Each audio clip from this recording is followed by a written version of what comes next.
All right. Hi, everyone. Welcome to Heart, an IGTV series created by Dr. Ambreen Mohammed and myself, Dr. Amisha Gupta, where we speak to today's cardiologists and really get to the heart of things. We are so lucky today to have one of our friends and colleagues join us, Dr. Jeffrey Lay. He comes to us from Brooklyn, New York, and he's a second-year cardiology fellow with some serious singing and music skills. If you haven't checked out his page yet, you're totally missing out. Jeff, thanks so much for joining us. Thank you both for having me. This is really awesome. So, just to kind of get started here, what got you interested in cardiology? What's your story?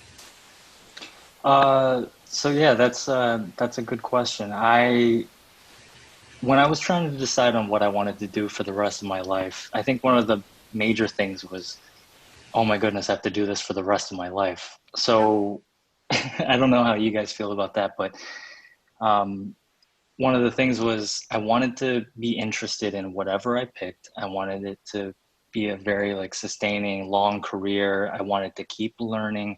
I never really wanted to stop. One of my favorite things in medical school was learning new things every day. And I kind of thought to myself, if that ever stopped, I think I would probably leave medicine. Yeah. So cardiology, as you all know, offers a very wide breadth of different topics.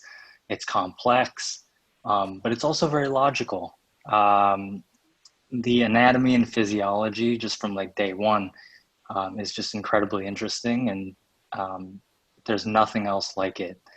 And I mean, we're I, schools, so, yeah, absolutely. It just makes sense.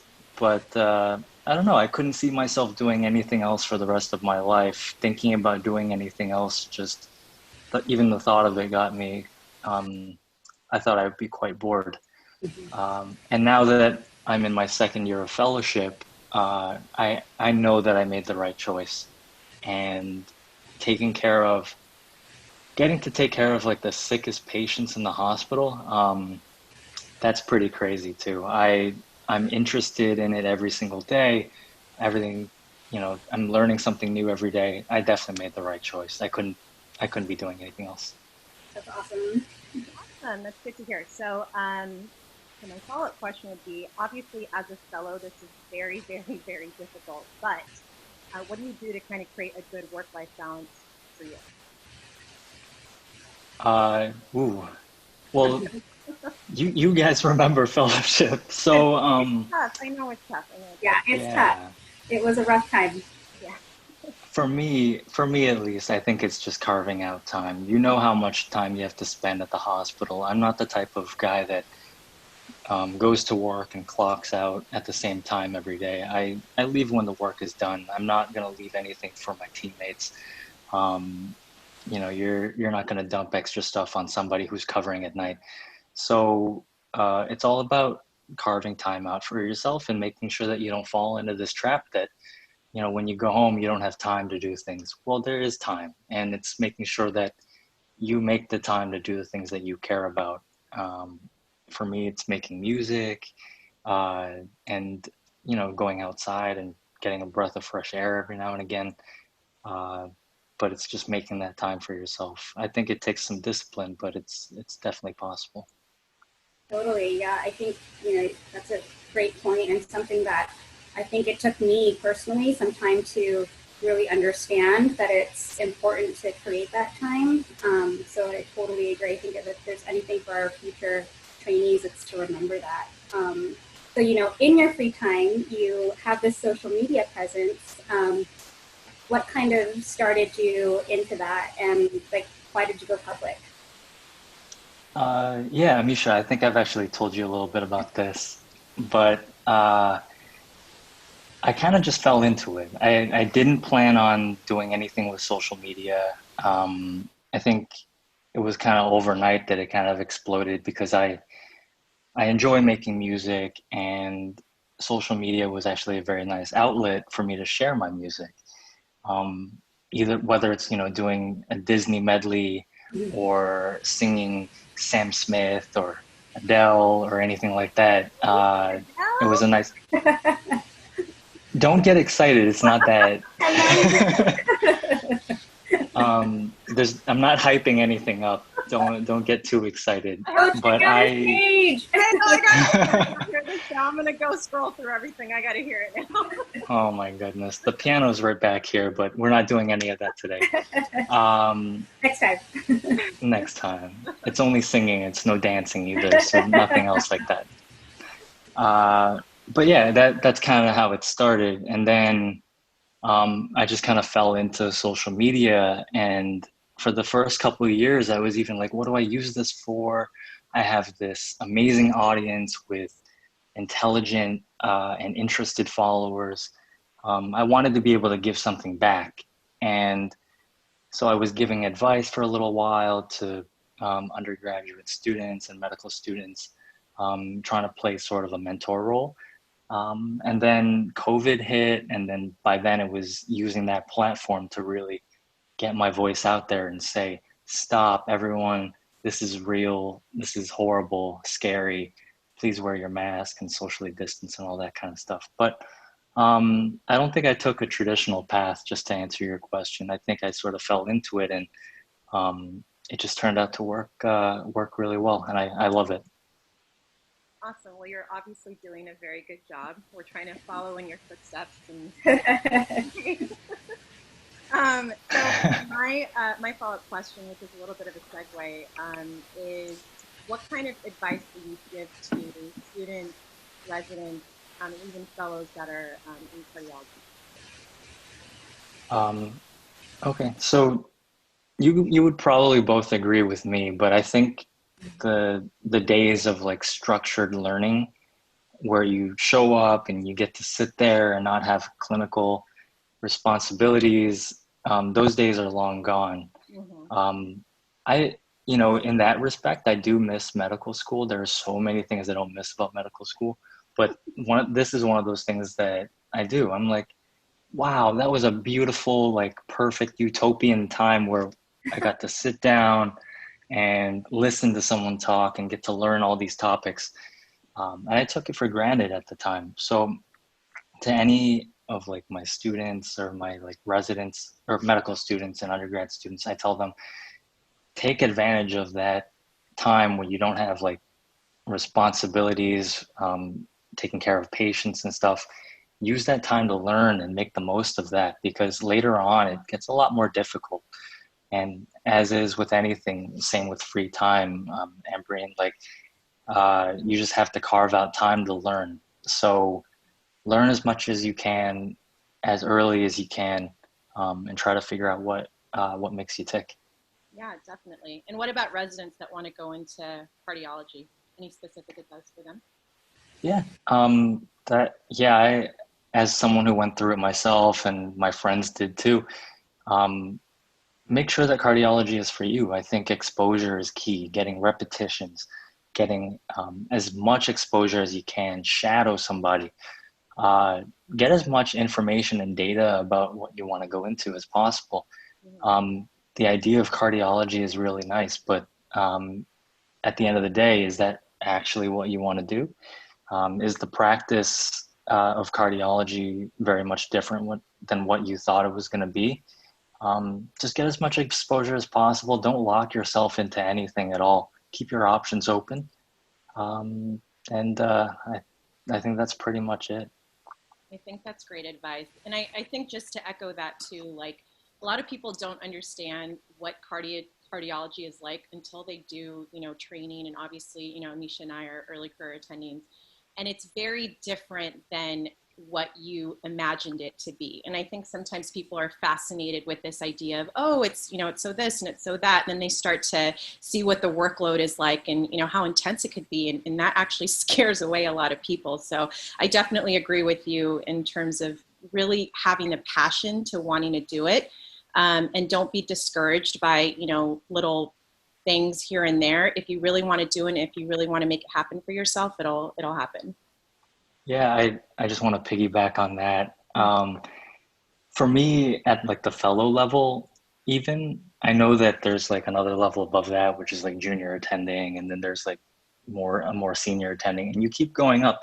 I know it's a spectrum, but up until this point, all I can basically see is like where I've come from. And this whole like life of being an attending is so nebulous. Like, what is this billing phenomenon that we have to do? How do you code? We're still How do figuring you, it out. how, yeah, help me. How do you build a practice, find patients? How do you get a window office? Like stuff like that. I think That's not going to happen for a really long time, okay? it's a bit of a mystery to me. Wait, Anisha, do you have a window office? I mean, just by sheer luck. San Diego. Like, seriously. Sheer luck. And exactly. It's because California has more space than the East Coast. So it's just luck. Awesome. Yeah, no, but I totally agree. And I think that one of the things that trainees can do, which I encourage them, is to not be shy to ask, to shadow, even as a resident, to during your electives, go with the cath attending, go with the imaging attending, make that time to just explore and ask pertinent questions, and don't be afraid to ask about lifestyle and balance. I think that's important to choosing a career. Yeah, I totally agree with both of you in that. And so hopefully trainees can think about that as they're deciding on what they want to do. I actually have sorry. No, go ahead. Sorry to cut you off. I feel bad cutting and attending off. So one of the biggest things for me was finding mentors and finding mentors early. I had just like the luckiest encounter during my residency. I met my mentor, one of my mentors, Dr. Rachel Bond, who I just happened to meet her like on a unit. We were taking care of some patients together, and I feel like I totally lucked out. She was so open and was like willing to answer any questions that I had. I feel kind of bad because I picked her brain and I was like, what do I do about this? What should I do about that? I have this question, I have that question. And she was so patient with me. And I'm confident that I would not have gone into cardiology without her guidance. And I'm just like forever grateful for that. So to anybody out there who's thinking of doing cardiology, just find a mentor, find somebody who has the time and the availability and the willingness to help you, and someone that you like sort of look up to and want to kind of envision yourself like being one day. Find somebody like that, because those people are not easy to find, and once you find one, don't let them go. Great advice. 100% agree. Yeah, totally. I feel super honored that she's also going to be a part of this series too. Yeah. Yeah. That's really cool. Yeah. Is there anything that you would do different that you think that you could advise some of the students or trainees otherwise?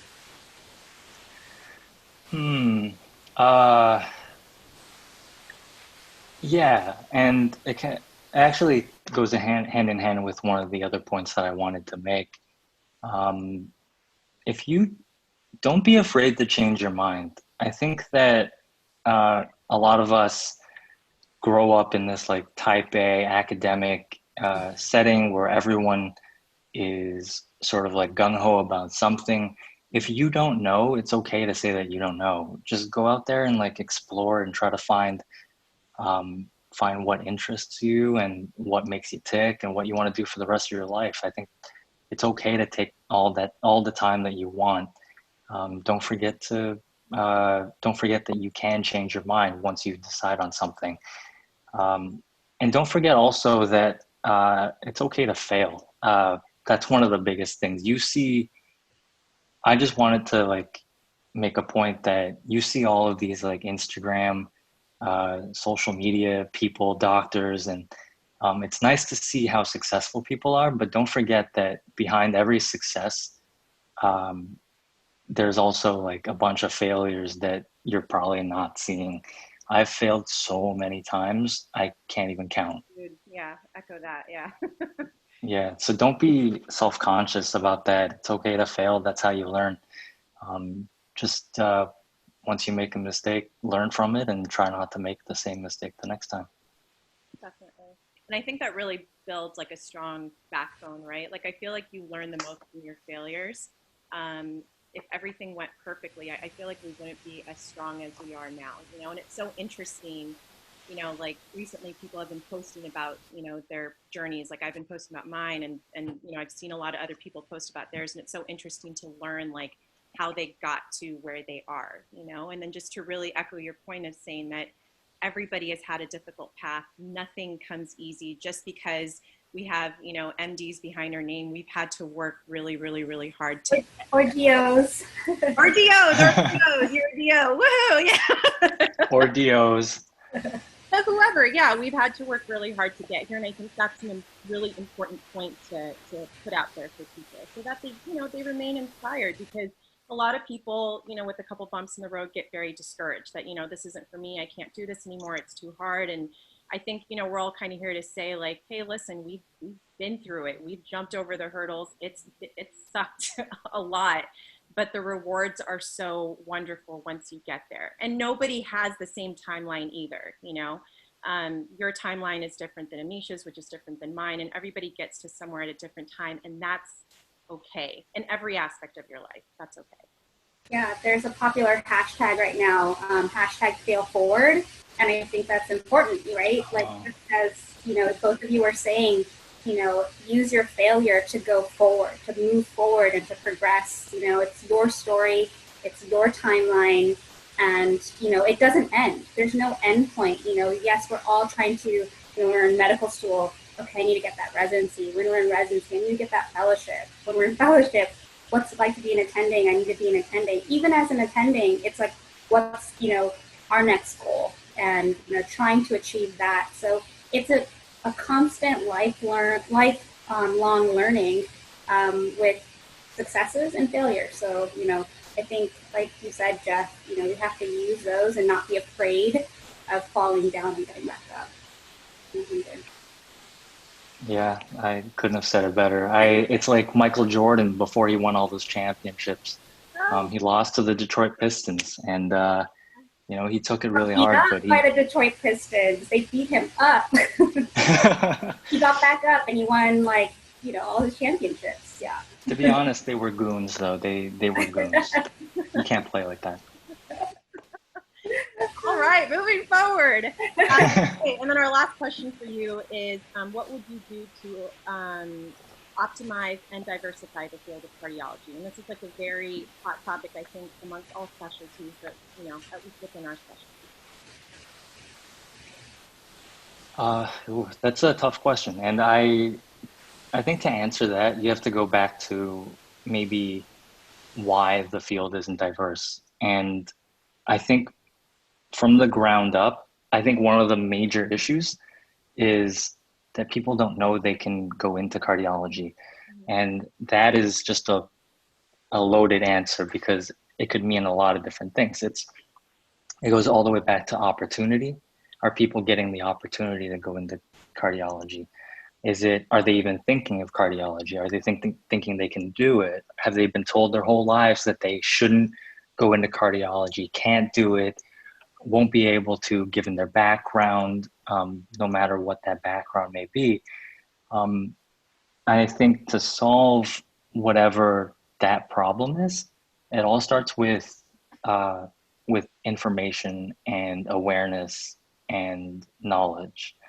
Knowledge is power, and teaching kids from a very young age that they can be whatever they want.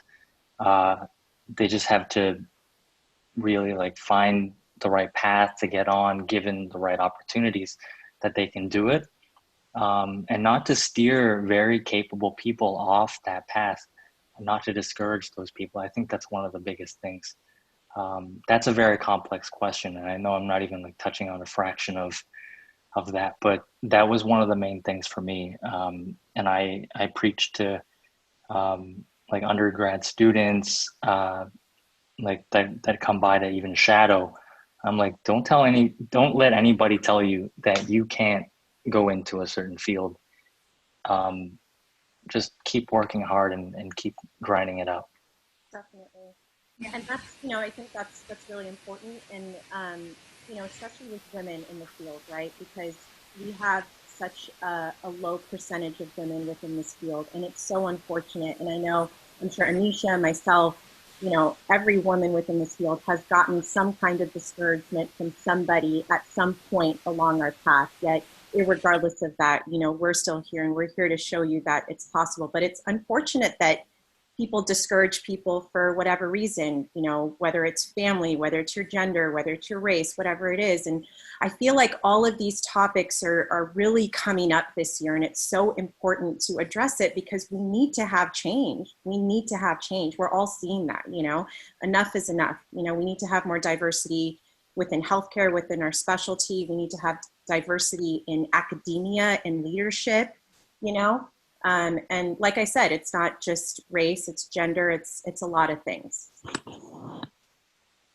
Definitely. You know, I think, and, you know, people are asking, like, what does 2020 mean to you and mean to everybody else? And I just think it's the year of vision, you know, pun intended, where, you know, we're starting to have these issues. Oh my God, I just got that. Yeah, but it's, you know, we're starting to actually see these issues come to the surface, come to light. The awareness is real. And, you know, I hope that, yeah, at every level of this complicated system, things will change. Yeah. All right, Jeff, so any lasting words for all of our audience out there, whoever our audience might be? No, I think that's, oh, actually, just one last one. It's like super generic, but whatever you do, whatever you choose to do now or later, just have fun. If you are not having fun and you feel like you're trapped or you're uh, just kind of locked into something that you're not really interested in, um, try to get out of it if you can, because you should be learning something every day that you're interested in, and you should be just at least having fun a little bit. Absolutely. And if you're not doing that, then something's wrong. Well, on that note, you want to sing us a little melody? Farewell, goodbye, Auf Wiedersehen. Oh, that was good. A little Sound of Music. I'm not the singer, you're the singer, so you gotta send us out. Jeff, thank you so much for taking out your time. You know, I'm sure this is your day off. I hope it's a day off today. That's a day off. Yeah, yeah, and I know how hard it is working as a fellow, and you know how little time you actually have off. So thank you so much for taking out time to talk with us and the rest of our audience. And all right, guys, we will be back in a few days with another video. Thank you. Thanks for joining us. All right, bye guys. Bye. Thanks, everybody.